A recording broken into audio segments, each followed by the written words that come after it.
Hello and welcome again to another edition of Friday Afternoon Divrei Torah.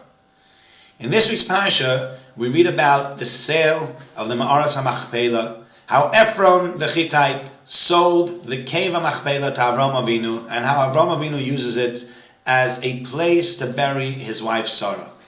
Now there's a lot of conversation that goes back and forth. Ephron says you can have it for free, and Avram Avinu says I don't want to have it for free, I want to pay. And then Ephron takes an exorbitant price, and Avram Avinu is willing to pay. And there seems to be a lot of bartering going on and a lot of discussion going on.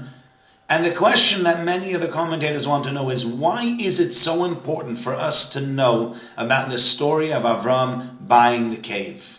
We should just go ahead and say Avram Avinu buried his wife Sarah in such and such a cave, and that's it. There are different answers given to this, one of them being a historical answer that it would give us a claim to Ma'aras HaMachpelah, but I think the other answer that I would like to focus on is the idea that when Avram Avinu went ahead and spent the time and the effort and the headache of dealing with Ephron to buy a cave and to buy a grave for his wife, he showed something very, very important.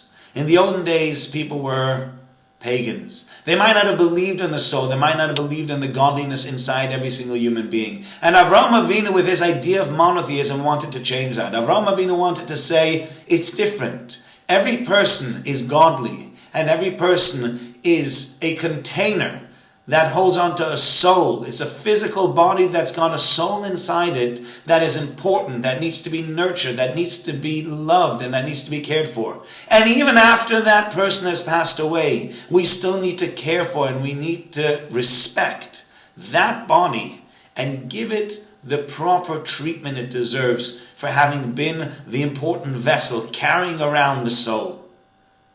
And then after the world will come to an end and Mashiach will come, the body will then reunite with the soul, and the body needs to be treated in a way respectfully so that it could be able to do that.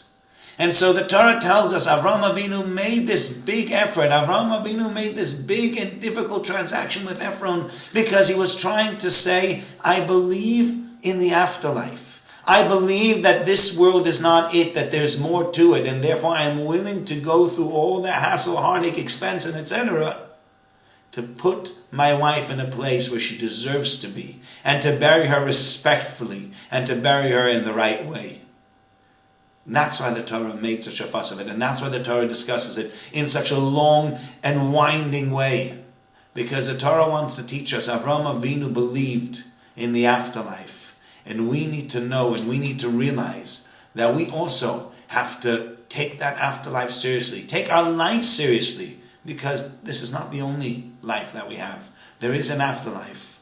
And then if we live our life properly and live it the way we're supposed to, then we will have done the right thing in our life as well as in our death.